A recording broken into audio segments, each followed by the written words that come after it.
Hello, this is Michael Canfield, and thank you for joining us today on the Dog Watch. A dog watch is an evening shift of early or late duty, or the people who undertake it. This dog watch considers the natural world and the things that help us experience it, from dogs to watches and everything in between. Ultimately, it's a place for us to go wherever curiosity takes us. So, have you ever wondered if you can actually shave with an axe? Or why axes have curved handles?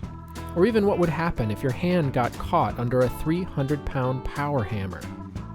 Along with getting answers to these questions, on today's episode we have the chance to speak with expert blacksmith and forged and fire champion Liam Hoffman about the development of his craft, his design philosophy, and how fine axes are made. He also shares his thoughts on the relationship between suffering and learning, and the value of a rainy backwoods motorcycle adventure. Our feature today is the group of hickory trees in the genus Caria. There are about a dozen hickory trees in the United States alone, and they are known for their strong, hard, and rugged wood that is an outstanding choice for axe handles.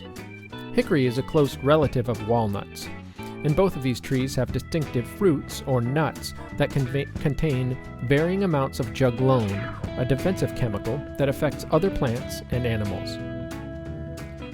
Now, let's turn to our conversation with Liam Hoffman. Hello, Liam, and thanks for being on the Dog Watch. Thank you for having me. Glad to be here. So, you're in the Appalachian Mountains in North Carolina, is that right? Yes, except you've got to pronounce Appalachian Mountains or else everyone's going to know you're not from there. Well, I guess I am not from there, but Appalachian Mountains. Okay. So, but you're up in the mountains. You're up in the Appalachian Mountains. What's it like there right now? We're supposed to get 20 inches of snow in a couple days. Oh my God! But we're in a little bit of a cold spell right now. All right. It's a beautiful area. We're the highest elevation east of the Rockies. Oh wow! What kind of elevation is that then? It's like, I mean, compared to the Rockies, it's not that high. We're like 3,000 to 6,000 feet. The town that I live in has a peak of 6,300, I believe. That's pretty up there, right? Like, that's a mountain. I mean, I know the Rockies or whatever are really, really big, but that's a proper mountain, and also is enough to get you real climbs, right? Of different vegetation and weather and all that stuff. Yeah, the forests here are totally different from the mountains out west. It's a different landscape. We're almost in a temperate rainforest. We're very green here. Mm-hmm. And I believe that you've just, at least in the last 4 or 5 years, you've moved in your shop. Is that right, to a new location and have some land around it? Is that, do I understand that correctly? Not much land with the shop, but I did move a little over 3 years now to the shop that I'm in now, and it's much, much, much larger than my old shop. And so that's not where you live, though? No. Oh, luckily, okay. I don't live at my shop. No, I just didn't. For some reason, I think, from some of the videos and whatever, I thought that, like, you could just walk out the back door and, you had this big shop and then go into the mountains and stuff like that. It just seemed very quaint. I don't know. But yeah, well, at my old shop, it was on the same property as where I was living, but I mean, you can just go. You don't have to go very far to get into the woods. And the house that I'm at now, which is close to my shop, borders Cherokee National Forest, so you can just walk out there and have a playground that's thousands of acres large. That must be what I'm thinking of, because I remember seeing one video you did where you were talking about that, and it just seemed absolutely fantastic to be bordering on such a big wilderness area. Yeah, it is, and that's a large reason of why I make axes and outdoor stuff, is because that's just what I've grown up in. Yeah. So tell me a little bit about your shop. I mean, like, if I were there with you, like in the morning, you go, I assume you show up to your shop in the morning. When you walk in, what do you see? What do you hear? What do you smell? What's it like? Well, when you first come into the shop, you're going to be in the forging room, and it's got all of the large power hammers and hydraulic presses and mechanical presses and heat treating ovens and the anvils and all the things that you think of that first come to mind when you think of a blacksmith shop. That's right there in the front room. And then as you go on through the shop, I have a entire room dedicated to woodworking. Mm-hmm. It has large 36-inch bandsaws and a copy lathe and chop saws and grinders and all the things that you think of in a wood shop. And then keep going on. We have a machine shop with lathes and mills and surface grinders and drill presses and more grinders. And we use the machine shop not so much for making the products that we sell, but we use it to make our own dies and jigs and tooling and to repair our own machines that get used in the process of making our products. And then we also have a full leather shop. Wow. So it's got sewing machines, hydraulic clicker press, a bell skiver or bell cutter, and a leather splitter. So we have a lot of different things going on. Wow. In the building. So when you walk into the first room with all the big equipment, etc., it looks from sort of the outside like it would be absolutely burning hot and loud. Is that true? Yeah, absolutely accurate. Because in the summer, it's very hot. You have to force yourself to drink water. Yeah. Keep drinking when you're working. And can you describe a couple of the pieces of equipment? Like, as far as there's the one giant, it looks like a giant hammer, and it looks like you would be afraid every time that you would smash your hand in it, that you kind of use to flatten the blade of the axe. What is that? That is the machine that I described in the beginning. It's named it's called a power hammer. Okay. Like you said, it just looks like a big hammer. It is a mechanical hammer. It's basically a 300. My big one is a 300-pound ram, which you could kind of think of a 300-pound hammer. If someone could swing a 300-pound hammer, that's what this machine does. Which is pretty. I mean. And yeah, there's no safeguards. It's wide open, so you do have to be careful not to get hurt because there's nothing to stop that from happening except for you. Yeah. Do you ever have close calls, or I mean, because when you get hot, right, and tired, like, I don't know, it would seem like you become a little less attentive, etc. Or is it? Mm-hmm. I mean, does it keep you pretty awake, being right in the jaws of that thing?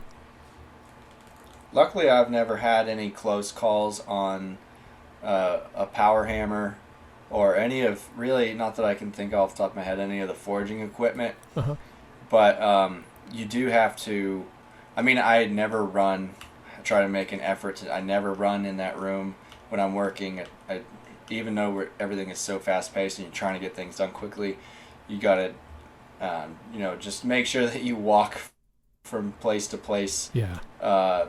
Because it's like the guys that blow up rocks and do stuff like that. They never run after they set the charge, because if you trip, you might not make it out of there. So you have to be careful of when you go from machine to machine. Don't be reckless.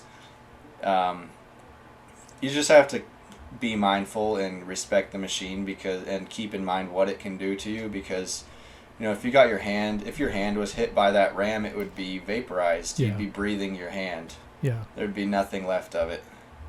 Yeah. I mean, it is an awesome thing to behold, though. A 300-pound hammer just going up and down is pretty amazing. Just to sort of see it and to see how it's used. And again, if just encouraging listeners, you have a great trove of videos on your YouTube channel and then also on Instagram that really show a good flavor of what you do. In the forging room, what other major pieces of equipment do you use, like, day to day? Well, the primary three are power hammers. I have 2 different power hammers. The other machines are hydraulic presses. We have 2 different hydraulic presses. And then the third one is a mechanical press, which is also called an OBI press. And it is sort of like a combination between a hydraulic press and a power hammer. Okay. And all of these machines do similar things, but specialize in certain types of tasks. So like you could use a hydraulic forging press for almost all of the same things that you could use a power hammer for, and vice versa, but one is going to be better at certain tasks than others. So if you have the space and the need to have both, then you can just specialize certain processes of a task or heat to the two different machines to get the best or fastest result. Right. And the hydraulic press, is that the one that, like, when you have the block, I guess you call it, of metal, right? You press in, I'm sorry, I don't have all the terms right, but the sort of pin that goes down to through that creates the hole for the handle and then shapes the bottom of the axe. Is that machine what's pressing those things together?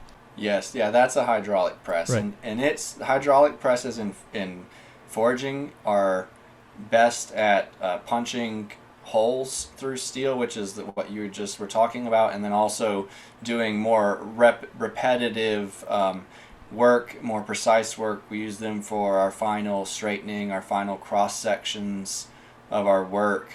But the thing that you were describing is called punching the eye, and that's the first step in when I make axes. That's the first step that I go through.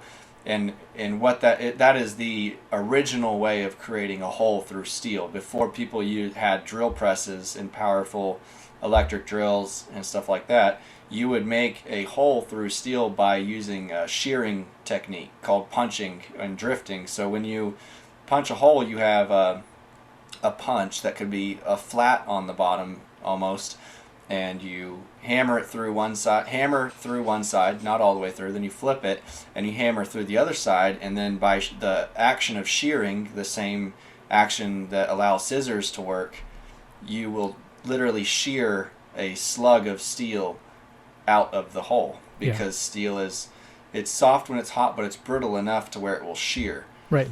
And that's what we do in the first step, is literally shearing a hole through. It could be a 5-pound block of steel. Yeah. Which is always fascinating to me. Yeah, and I remember seeing in your video that when you push it out, it's surprising because you'd think it would. Most materials, like if it's Play-Doh, it doesn't shear, right? It just sort of blobs out. But the plug looks almost like a plug when it comes out, and then it kind of bends because it's hot. But that's the evidence of shearing, it sounds like. Right, exactly. Yeah, it is. Steel is relatively soft when it's hot, but it is still hard. I mean, it's difficult to explain what it's like when you're forging to someone who hasn't forged, but it's sort of like hot steel, depending on what type of steel it is and exactly what temperature it's at. But like in generalized terms, it's almost like the hardness of cold aluminum. Really? So it's still hard stuff. Huh. That's fascinating. So when you start, axes are one of the main things that we'll talk about. And when you start, you get a block of steel, but you get them delivered in big blocks, and then you cut them with because you see a very carefully shaped block that you basically start with. So how do you get that in that form? That the blocks that I use for the axe making come in the pre-cut rectangular blocks that I need for each axe. And some people will buy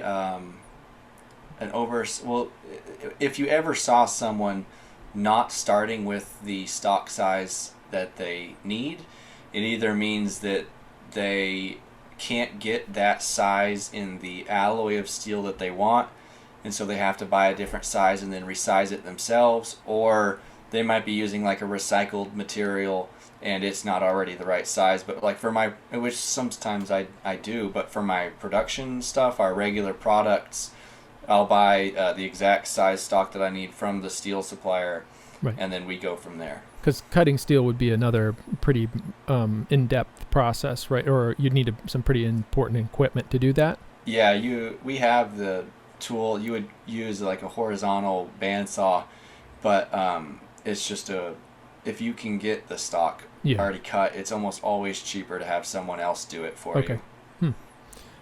That's fascinating. So you punch the hole, and shape it. And then do you go right to the hammer then?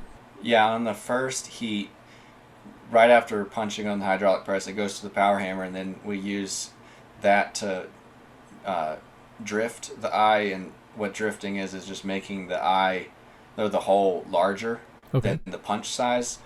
You have to work up incrementally. You can't just take a block and then boom, punch a hole that's the appropriate size through it in one go. You typically have to punch and then work your way up to a larger hole. So we'll on the power hammer, we'll take these little things called drifts, which are similar to punches, and it'll open up the eye bigger.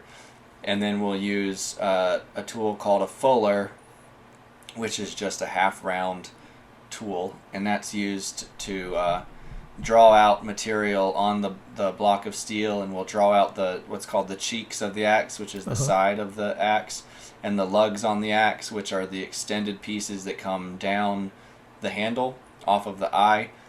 And the power hammer is used for all of the really heavy, fast, rough shaping, moving material quickly, and then after that it goes into doing performing different steps on the hydraulic presses. Right. Okay. And then once you kind of have that done, you mentioned a few heats, and I've watched some of this stuff. I know some of our listeners will be sort of new to blacksmithing, right? Have not done a lot of it or learned that much, and that's going to be interesting to them. Why do you heat so many times, or why do you go through different heats? Why wouldn't you just, have it hot, go through these different steps, and then be done with it? It sounds like you take the object and then you eventually put it back in the furnace. Why is that sort of stepwise thing important? So there's a lot of things going on with steel when you're heating it up and as it's cooling down and as you're working with it.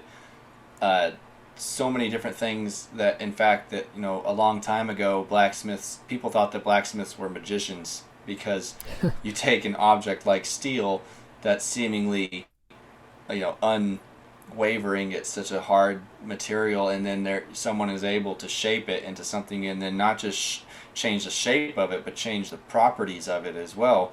So when you're heating steel up, it becomes the grain in the steel turns from something called perlite, and it literally changes into something called austenite. And austenite is visually seen as the red hot color, and when it turns that, the steel becomes malleable without necessarily damaging the steel. So if you were to try to bend you can bend cold steel. If you do that, though, it can damage the steel when it's in that perlite form. And then you transform it, get it hot, and then you can bend it. So when you get it hot, then you have a range of temperatures. The red hot, you can start working steel relatively safely at around 1450 degrees Fahrenheit, and then you have a working range up to around 21 to 2200 degrees Fahrenheit. If you go hotter than that, you're going to be turning the steel into a liquid, and when you're blacksmiths do not deal with liquid steel. So if you ever see a movie where they're pouring liquid metal into something, that is not blacksmithing. That's usually incorrect, and that's not how we do it at all. That's casting. It's totally different. So when we're working with steel as a solid between 1450 and 2200 degrees. Yeah. And in most instances, we'll start a heat out at almost as hot as we can get it, and the purpose of that is so that we can have a longer working time. So the neat thing and the most challenging thing maybe about blacksmithing is well, I'll say this, maybe the most challenging thing about production blacksmithing, where time is of the essence, is that when you take the steel out of the forge, you have started a timer counting down. You only have so long until the steel cools down in just the still air to a point to where it's too cold to work. So when I say a heat is like a unit of measurement almost of time. It's, okay, I did this in 2 heats. I did this in 3 heats. It took me, I did this in only 1 heat. So that's how many times. 1 heat is taking it out of the forge, working it till it's too cold, and then putting it back in, and that's you've completed one heat. I see. So it takes us 3 heats to make an axe, typically. Okay. It's in and out 3 times. Right. But there's nothing, like if it did stay hot long enough, there's no advantage to going back and heating it up again. It's just that you need to keep it at a certain temperature range. Right. Yeah. There's, I would say in almost all instances in applications and steel types, you can just keep working it. And a very neat thing about using a power hammer over hydraulic press is that you can actually keep the steel hot and heat the steel up with the friction from a power hammer or even a hand hammer if the steel is small enough and you can swing it hard enough. So if I take a piece of steel out and let's say at that temperature and at that mass in this ambient room temperature, the piece of steel stays hot at working temperature for a minute just sitting still. Right. But if I take that piece of steel and with all of those variables constant and I forge it under a power hammer, I might have 2 minutes of working time. Because each time I hit it with that much force from the internal friction of the steel moving, because steel doesn't become more dense. You cannot condense steel. The steel moves like clay. Right. And all that moving from such a hard material, moving that quickly creates so much friction that you can actually keep your steel hot. And whereas a hydraulic press doesn't really do that. A hydraulic press will suck the heat right out of your steel from contact with the dies. It doesn't move. It doesn't have the velocity to create the friction to keep steel hot. So when you're using a power hammer, you're really moving fast as you can. And the faster you go, the more time you'll have in the end to heat up, because the hotter the steel is, the softer the steel is. The softer the steel is, the more you can move it. The more you can move it, the more friction you're creating. The more friction you're creating, the hotter it stays, it stays. And it rinse and repeat and repeat and repeat. So if you come out real hot and you really know what you're doing and you just put the pedal to the floor and you don't stop, you can keep that steel hot for a very long time. But every second that you hesitate, you're losing temperature. The more temperature you lose, the harder it is to heat it back up in the hammer and the shorter working time you have. Wow. That's a really cool principle that I would have never thought about or thought would happen, but it makes sense. And it also then increases your, I guess, sense of urgency, which kind of brings me to another question of what it feels like to do this work, especially like with a power hammer, but also with a regular hammer. It seems like there's a lot, you're hitting the steel, right? But there's so much vibration, and I would think, because I've never done it, but like, what does it feel like to use those tools? Like just in the moment, like in your body. I mean, it's awesome. You feel the power. You feel the power when you use, like, I know that first time I used the power hammer, which by the way come in all different sizes. First time I used the power hammer, it wasn't a large one, but it's just so the experience is awesome. You just can feel the power of this machine through the piece and what it's capable of. And then I remember using a power hammer that was a 165-pound ram for a couple years, and then I moved up to a 300-pound ram hammer, and it's just like a whole other beast. I mean, it hits the steel once, and you're like, whoa. Wow. You can feel that through your body, and then once, it's like, then you're just power hungry, and you can't go back to the smaller power hammer. What does it feel like when you get home at night? Like, do you really, do you feel like you just, played a football game or whatever? I mean, I don't know if you ever played football. I actually didn't, but I just wonder, like, did you feel totally worn out, partly just because of the hard work, but also I would imagine just the friction and impact that it generates in you? I think that must be exhausting and be cause some pain. Is that true, or do you get used to it? Yeah, so in terms of what it does to your body, it is very hard on your body. The grip, your hand grip is constantly being tested, and a lot of times at night or the next morning I'll wake up and my hands just feel tight and swollen or achy. Your back, your shoulders are all a lot of risk for getting worn out really quickly, because yes, you are absorbing some of the vibration through the power hammer or hand hammer, whichever you're doing. One is not really worse than the other. You just sort of injure your bodies in different ways. Right. But it's from gripping the steel, also moving the steel. I posted a video probably at least a year ago now of forging my large axes, which weigh, when I start them, about 5 pounds. And I posted this video. I was like, oh, these things are wearing me out. These are 5 pounds. And I got all these comments that were like, oh, from all these men, that were like, oh, that's only 5 pounds. That's not heavy. But you think about it, it's not just lifting 5 pounds. Yeah. I'm lifting 5 pounds with a pair of tongs that might be 16 inches away from my hand. So I've got all that weight out there, leverage. And not only am I holding it, but I'm doing 40 of them. Yeah. And not only that, but it's 105 degrees. And I'm gripping, I have to have a grip on that under a power hammer that wants to rip it out of my tongs.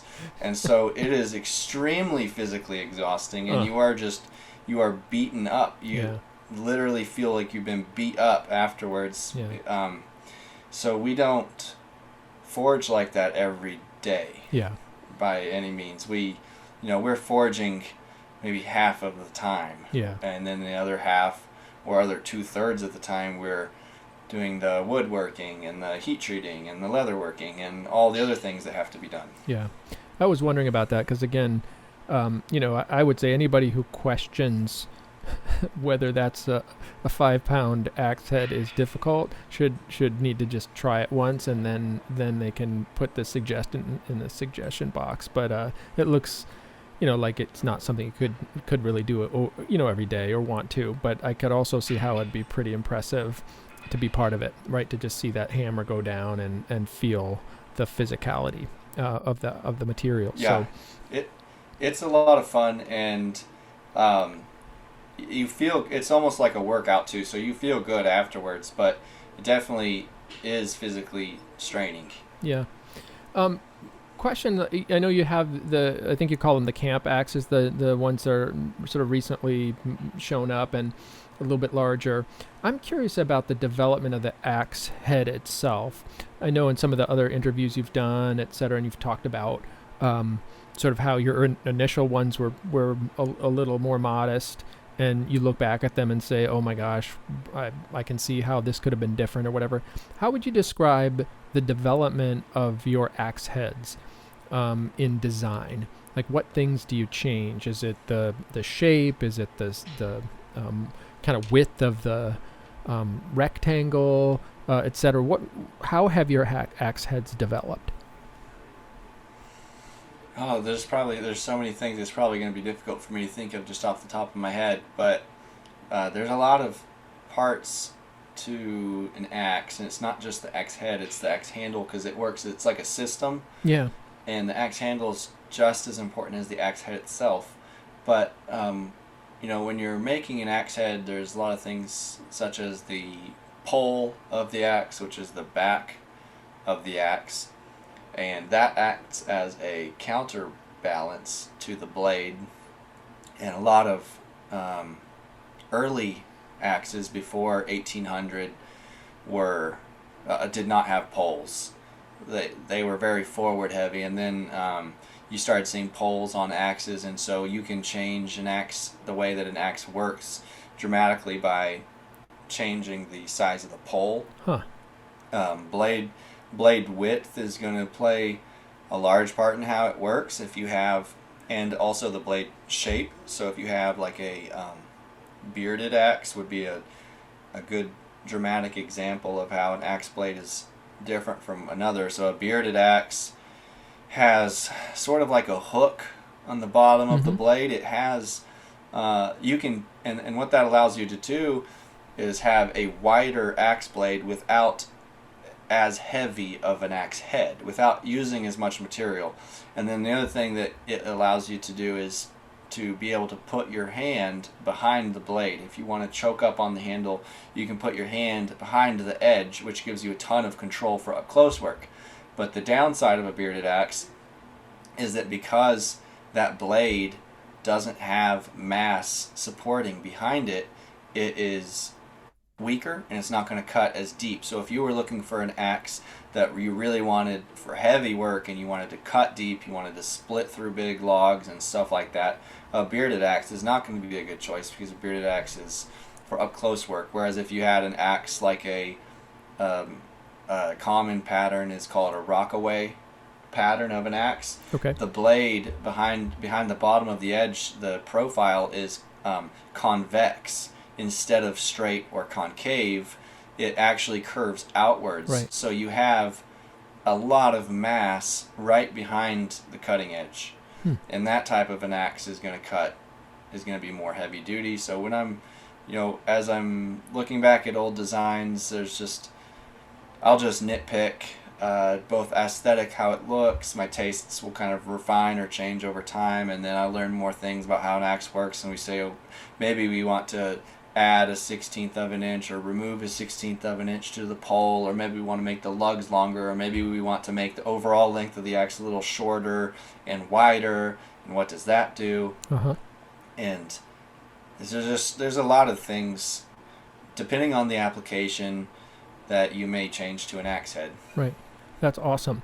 And is there's a certain range of, I don't know what you call the angle, if you're looking down from the top of the blade, right? It's kind of like a triangle.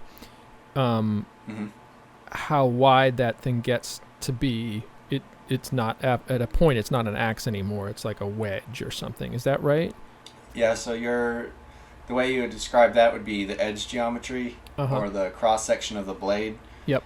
And all of those things are extremely important. If you have a splitting axe or a splitting maul, it is more of like a wedge. It doesn't have a fine, sharp edge to it. It's more just a splitting, wedging device. Whereas if you have a felling axe, it's going to be much thinner, but still have quite a bit of material behind the edge. And the type of grind that's most common for general use axes is going to be a convex grind. A lot of people call it an appleseed grind, and it's a gradual convex sloping edge. So a convex edge is a very strong edge.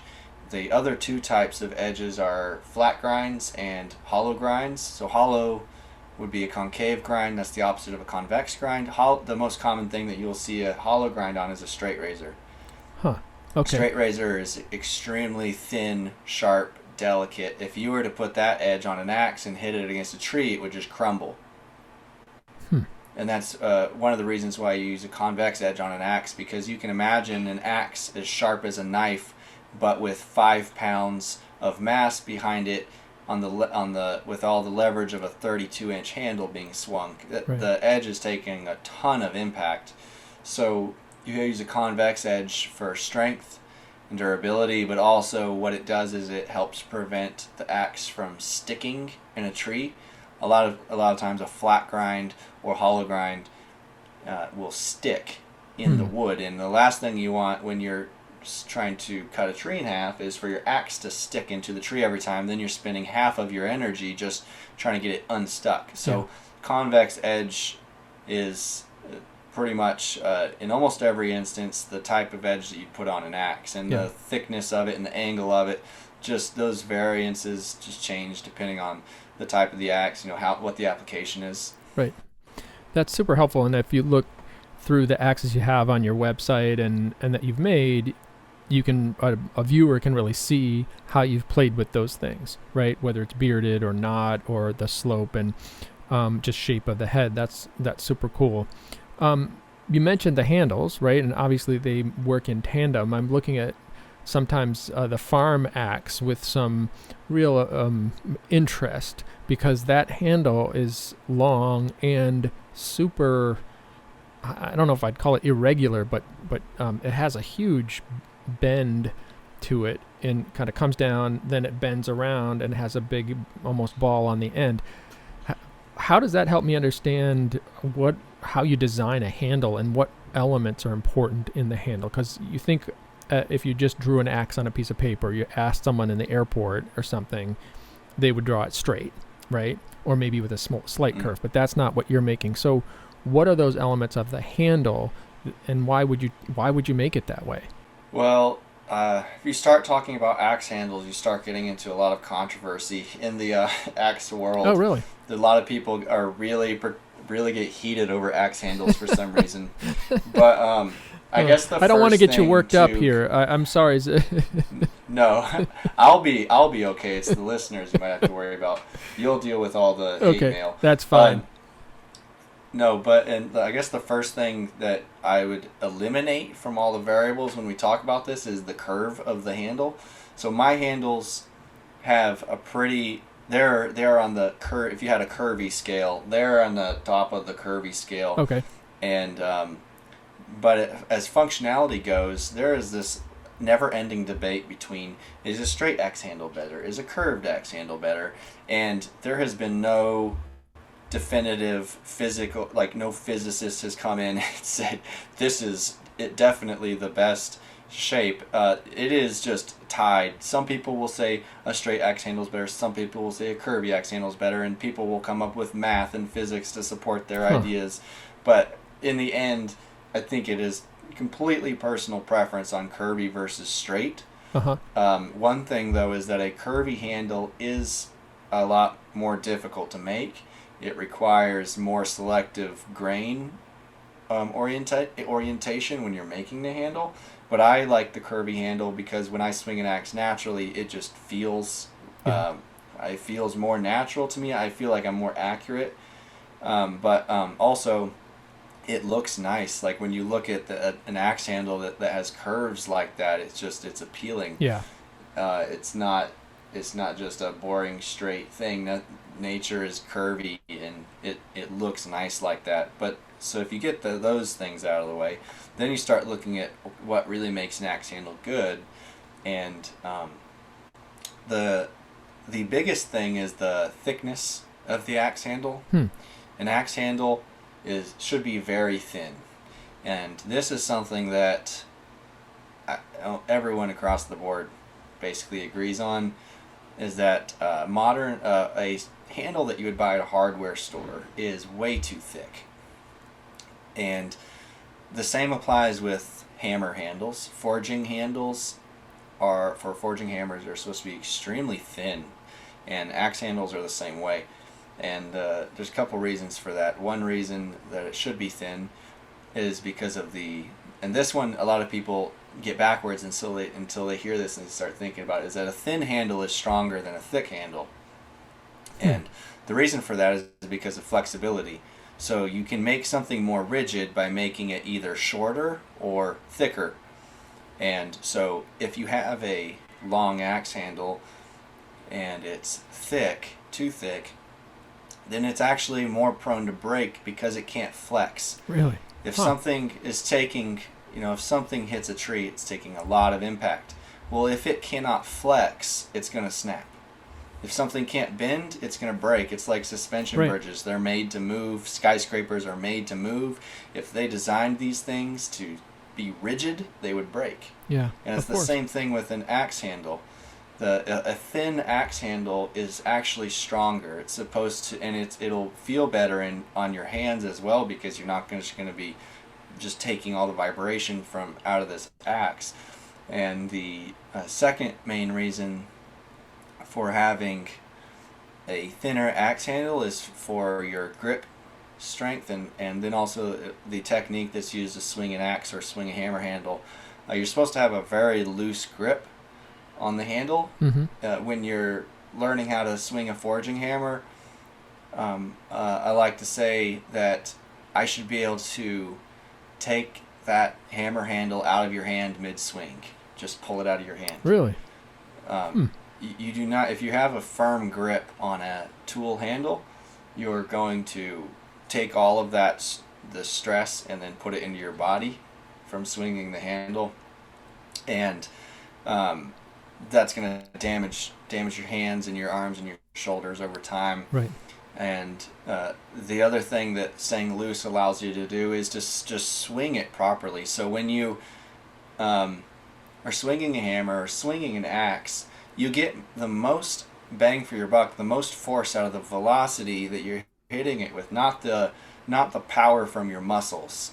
It takes no strength at all to flick my wrist, and I can move my wrist a lot faster than I can move my shoulder. Right.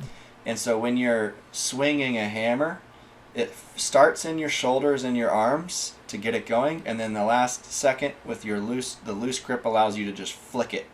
And you flick the handle, whether it's a hammer or an axe, and that is where the majority of your power comes from. Well, if you have a rigid grip, you can't. There's no range of motion to flick it, and you just don't. It doesn't work as well. Right. So you have to have a thin handle so that it can move in your hands, and that you can get your hands around it without having to grip it very hard, and then it allows you to slide loosely in your hands and get the proper technique, and then also not damage your body. Wow. Fascinating. So having a thin hammer handle or axe handle both is super important, and a lot of the handles that you'll get from hardware store or even buy online from tool suppliers are way too thick. And I think it's probably for two main reasons, and the first I would guess is that since there aren't really very few people nowadays that use an axe for a living or a hammer for a living, right, don't know how it's supposed to be. So if you were someone in the 1850s and you were swinging an axe or a hammer to make your living, you would find out really quickly what works and what doesn't work. Yeah. And it's more just common knowledge. Whereas today in society, we don't use these tools. We don't really know how it's sort of been lost. We don't know how they're supposed to be. So no one's the wiser. And also I think that, touching back on what we were talking about a second ago, people's first train of thought is that a thick handle is a stronger handle. So someone goes to the hardware store that's ignorant, picks up a handle that's thick and like, wow, this is a really good handle. It's really strong. When it's actually the opposite. And I think that the manufacturers also see this as a little form of insurance. Oh, we'll just make the handles thicker so that we have less warranty issues. Right. That's the only thing I can think of, because it's widely agreed upon that thick handles are bad. That's interesting. And when you look at, for example, the camp axe that you made, one, it's just a really cool form, and you can really see that the handle's pretty thin, right? And also, it looks like it would be fun to use. I don't know. that one seems like, just as far as the length of the handle and all that stuff, is that fun to swing? Yeah, I like a 24-inch handle or a 28-inch handle is a really good size for me. Uh-huh. Anything much bigger than that, and you almost have to slow yourself down, and you have to be more careful with it. Unless you're bigger, if you're taller or bigger, you can get a longer handle. But the camp axe is a mid-size axe, and a 24 and 28 is pretty fun to swing. Yeah, that's awesome. One more question sort of about production. I want to ask you a couple questions about sort of you and a few other pieces. The handles themselves you make on a copy lathe, right? And I know when you got it was an important piece of equipment. Can you describe what it is? Because it's just a really fascinating and cool piece of equipment. Sure, yeah. Copy lathe has actually been around for quite a long time. If you can find really neat old videos of copy lathes being run in the 1800s. And they've gotten better since then, but it's still relatively the same machine. And what it does is it's a wood lathe that allows you to make asymmetrical objects. So whereas a normal lathe, you're pretty limited to making symmetrical objects because the spindles and the cutter are just rotating and fixed. Whereas a copy lathe moves in and out off of a template. it swings in and out and then mirrors the template up top. So a copy lathe is not to be confused with a CNC machine, which is a computerized tool. Copy lathe is a manual machine that goes off of a template. So I create a master template out of wood, and then use that to create a production template that goes on the machine. So all the handles that are coming off the copy lathes are just a copy of the template that I made. And so it has 4 spindles turning at once, so it'll do 4 handles at once off of the template, and it has an arm that has cutters attached to it and an arm that has a sander attached to it, and they just both swing in and out, moving off of the template as they go down the workpiece. Yeah. It's a fascinating piece of engineering, right? And I think it fits in the sense of like you've got this, power hammer, and then you have this really interesting lathe. So when you look at what is used to make the axes, right, and then also just the hammers that you wield by hand, it's a pretty interesting progression of tool use and engineering that allows you to create these, the final product. So it's neat. And then you obviously do the leather and put I don't know what you call it, a case on it over the blade. A sheath. Sheath, thank you. Yep. I have 1,000 questions. I know that you've talked about sort of your background and how you came to, blacksmithing when you were 13 and your development into that. I'm curious now, also you were on Forge and Fire and those things that you've talked about, pretty extensively in other contexts. But where do you feel like you are in that development? In the sense that like you started off at 13 and you describe how, it took you a while to get the memos of blacksmithing, right? And it wasn't until sort of after you graduated from high school, et cetera, that you really started to feel like you got some momentum, and then eventually you were on Forge and Fire and you beat a, master bladesmith, I think you call it. But where do you feel like you are now? Do you feel like you're in that sweet spot? Do you feel like you're still really have, everybody has a lot to learn, right? But do you feel like you're in a kind of far up on the curve, or where do you, how do you conceptualize that? I feel like I'm in sort of like I've been investing a ton into my business in the last 3 years, and focused more on my business and building it up than I have on more of my custom work and more of the artistic side of things. And I feel like we're just sort of about to explode into the next part.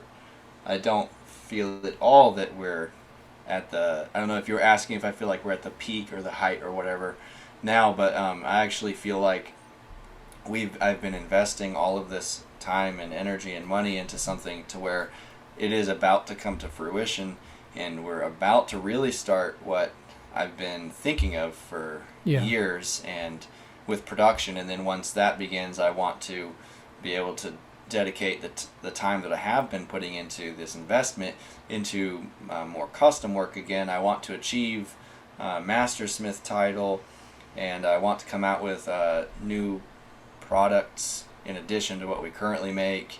And I don't know. It's just I'm not the type of person that stays content with where they are. I'm constantly trying to do new things, and I have probably most of it comes from my horrible ADHD, but I just gotta keep doing things and trying new things. And so I feel like we are not anywhere close to just sort of resting on our laurels. I think what you answered, I think, kind of gets to what I was trying to ask in the question, in the sense that it seems like you've been in a phase of really building your, this new shop, right? And the images of the flatbed trailer showing up with these giant pieces of equipment, right? That's a lot of investment, both from a money standpoint, but getting everything set up, the copy lathe, et cetera. And so now it seems like you're in a place where you can kind of shift into a bit of a new phase, right? Where you have that kind of going, like you said. And that's pretty exciting as far as creatively. I guess it's fun to create the shop and create the structure. But also it sounds like you're pretty excited to do that, some more of that creative stuff and have more of the attention there rather than just, fixing tools and things like that. Right. Yeah. It's all about to come together. Yeah. That's awesome. We've been working on, everything that goes into a shop for over 3 years, but the one specific thing that's been taking up the majority of our time is the tooling and the dies that get used in our forging processes. And we've made everything conceptualized these dies and then engineered them and made them in-house and then test them in-house and then tweak them in-house for all of our axe models and processes. And this has been a 2-year project that's taken close to 2/3 of our entire time. Wow. And so we have been managing our production output while putting all this time into these dies, and we have like 1 die left. We're like a month away from being done with this, and then everything's going to make a major shift. Wow. All of that time is going to go into production and new ideas. Wow. So it's about to really change. Congratulations. That's awesome. That must feel incredible, and that's real investment. Yes, I'm really done. I'm ready to be done with the dies. Yeah, for sure. I think everyone is.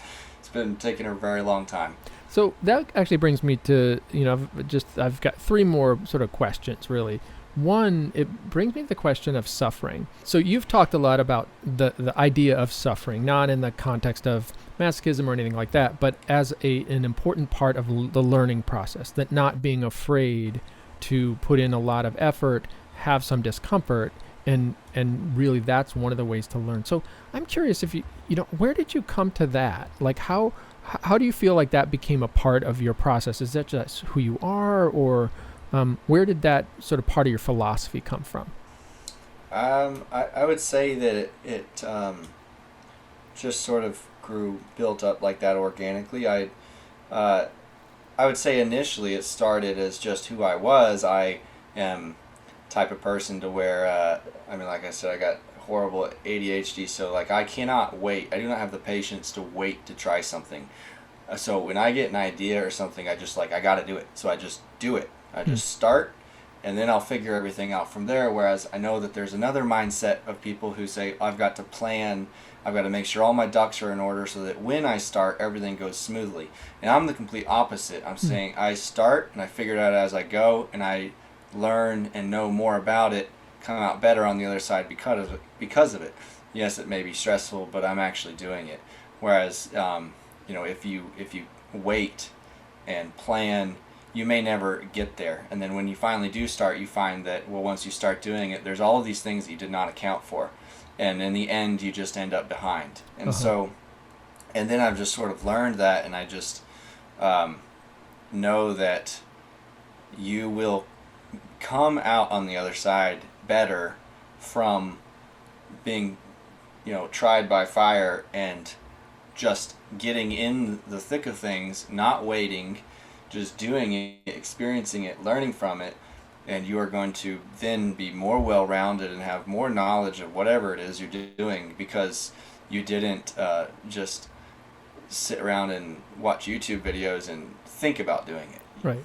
And it's hard. It's really hard to do that if it doesn't come naturally. And there are, of course, instances where I probably should have planned things out better, but that's sort of my mindset behind doing things, is that you just got to start and then figure it out. And there are going to be a lot of hard steps and so-called suffering that you have to go through, but you'll be stronger because of it. Yeah. I think it appeals to me because when, we see someone like you very skillfully making an axe, it's clear that there's some suffering there, in the sense that that's not an easy process. I'm sure it's inspiring, but also, like you mentioned, it's like tiring and painful, etc. But then you end up with this physical object that's an axe. And I think that's inspiring, because I've done a lot of teaching, and that's kind of my thing with ideas, with students, etc. And it's a similar thing that to learn really anything, you've got to, I don't know, fail or whatever your metric is, right? You have to try different stuff, suffer a little bit, and then that's the process that you go through to learn things. And I think what you're doing is actually a pretty nice visualization of that process that I think is, it's not new. Obviously, the Zen Buddhists and stuff have been talking about, life and suffering for quite some time. But it's nice philosophically, it's a really common thing. Yeah. And something that another thing about this is, like, when I'm teaching someone or training someone, a lot of times I will show them how not to do something so that they not only understand the right way to do something, but what the results are of doing something wrong. Because that gives you a much more rounded knowledge of what you're doing when okay, well, if I know what not to do and what happens if I do that, rather than just being told this is what you do. Because if you're just told what to do, you're never going to do that every time. There's going to be a mistake. Right. But if you're not taught what happens, then you will not know what to do. And I think also, if you were to look at what we're talking about in a more physical sense, you could relate it to like lifting weights or working out, bodybuilding or something, suffering in the physical form. Yeah. You have to suffer physically in order to grow. And it's the same type of thing with just learning a skill. That's super helpful. And it also makes me think about the next thing I wanted to ask you about, which is your motorcycle. And, you have this image of a motorcycle that you use to take trips, and you strap some of your gear to the back and have a small axe on the back. And I'm curious about, like, what does it look like to go on a motorbike trip with Liam?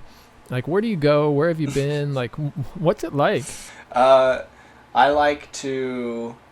Well, there's probably not many people that would enjoy going on a motorcycle trip with me because that's what I think. I didn't want to say that, but I'm just curious. Like, what? It's a little chaotic. The one that I went on, my last trip, I had the perfect friend though to go with me because he's even more crazy than I am. So it's just basically looks like they were dual sport motorcycles, which is like a giant dirt bike. So you're doing off-road stuff. And it's basically like every hill that you see, you have to stop and see if you can go up it, and then you just end up, crashing your bike, and then you end up having to camp early somewhere. It's more not thinking things through and just doing things, and to me that's a lot of fun. But there's a lot of people who would not find that interesting. Yeah. And so where would you do that, or like where did you go on your last trip? Is it close by in the mountains, or where would you go? This last trip that we took was on a really well-known trail. It's called the TAT. It's a I think it's called stands for the Trans American Trail. Okay. It's a off-road course that goes from, I think, Cape Hatteras, North Carolina, to the coast of Oregon. Oh my God.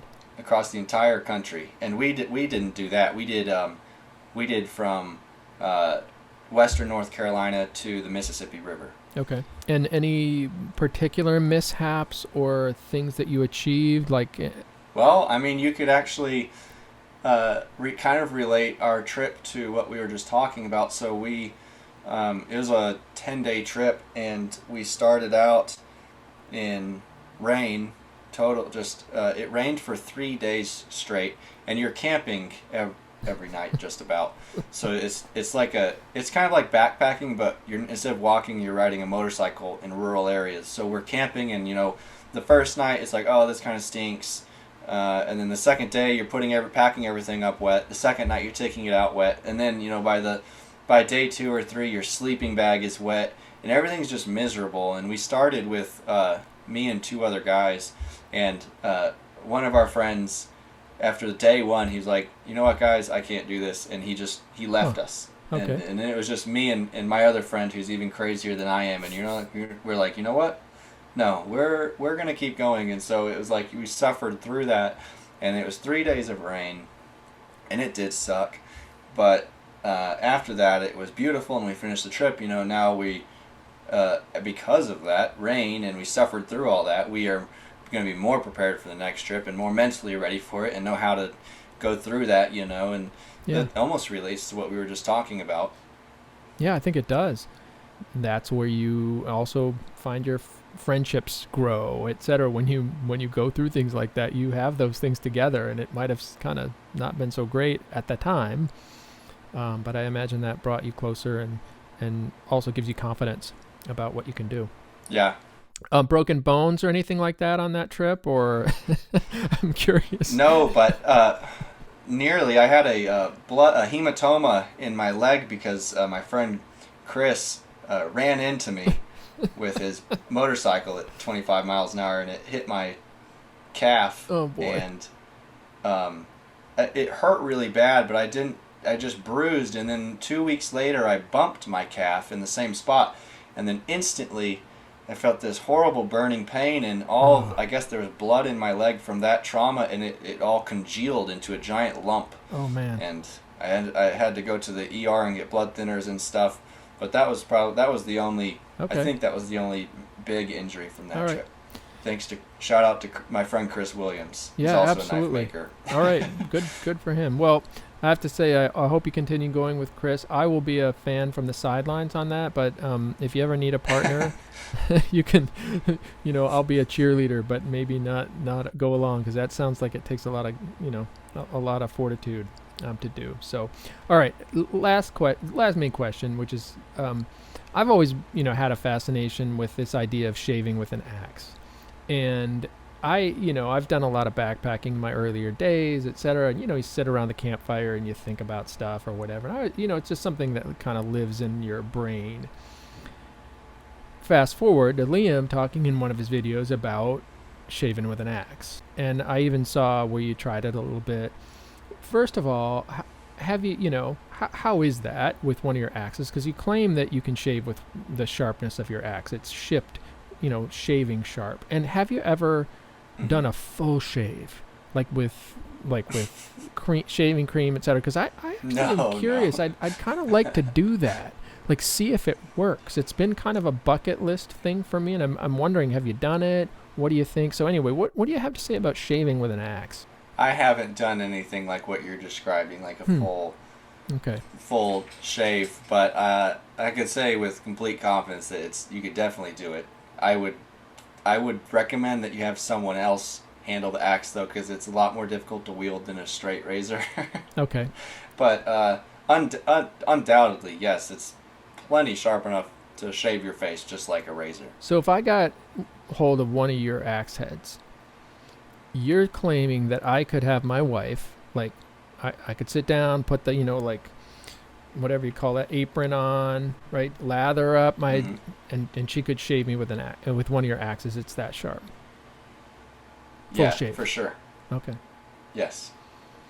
All right. Just make sure you video it, though, if you do it. All right. Well, I might have to figure out how to do that, because that could be fun.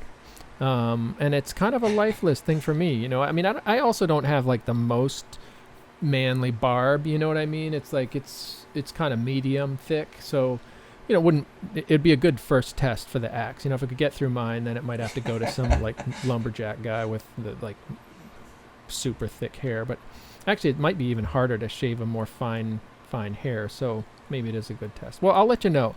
If I get the guts up. I did have a question though. If one of your axes, right, like if you were shaving with it and it gets a little wet, you could just wipe it off, right? And like it wouldn't trash the axe, would it? No. The axes are not stainless steel, so if you were to like leave it out in the rain, it would get rusty. But right. It won't hurt the axe to get it wet and wipe it off. No. Yeah. Okay. Yeah. All right. Well, I really appreciate that advice, because again, that's helping me think about something that I've always wanted to try. It's a little odd, but we're all different people, so. I have a lot of questions that I could continue to ask, and I'm really fascinated by your work. I'm curious for people who may want to both find out more about your work and your adventures, actually, and then secondly, who might be interested in, coming up with one of your axes, especially, or other products, which you have other things that you sell. Where is the best place to do that? And then also on the axe front, is it going to be something that's more available or easier to get as you move forward? So how do we find you, and what can we expect going forward? So my website, where we sell most of everything is hoffmanblacksmithing.com, or if you just Google Hoffman Blacksmithing, or if you Google my name, Liam Hoffman, you can find it. And then I post regularly on Instagram and Facebook are the two. If you want to see like regular updates for things, Instagram and Facebook are the best places. And it's Hoffman Blacksmithing on those also. And then going forward with my products, I don't know that they will be much easier to get, but because I think that we will be able to increase our supply, but it is still not going to come close to the demand, and I think that that my demand will continue to grow. So yeah. I don't know if it'll necessarily be easier, but that's hopeful thinking. So how does one get on? You get on the wait list. You put down a deposit, right? And then you get on a wait list, and it takes some months, but eventually your turn would come up. Is that right? Yeah, it's kind of a little bit more complicated than that. It is right now kind of a feat in and of itself for customers and fans to get on the list to wait. Okay. So we do have a pre-order system. Once you get on, it's about 18 months right now, and we make all the orders that we're making right now were placed over a year ago, so everything's pre-sold. And then when I do if I make like a custom, a one-off, whether it's an axe or a knife, I'll usually auction that or sell it as a one-off on my website, and that'll be announced on Instagram and Facebook also. I do most of the auctions just on Facebook, which is really simple to do. Right. Cool. Well, people can check it out, and again, I think if somebody really wants one, there are ways to do that, and you also have other things that you can get to, and we're excited to see what those things continue to be in the future. And again, there's so many things we didn't get to touch on: your knives and your other work, and your history, but some of that's already there, and I encourage people to find that on both your website and other sources. But I wanted to thank you for spending time with me today. I know you probably have to get back to the shop and get things done and prepare for any snow that's coming, but I really appreciate your insight and your philosophy. It's really fun, and I would also say that the images that you create, right, especially, and the videos, they're just very peaceful and have a lot of aesthetic value to them, and I've really had fun looking at those, and I think people on the Dog Watch will do that as well. So thanks for that. Yeah, thank you. I've enjoyed talking to you. It's gone by really quickly here, and I will look forward to sharing this with everyone on my social media when we get off of here. Well, thanks again for being on the Dog Watch. Thanks, Michael.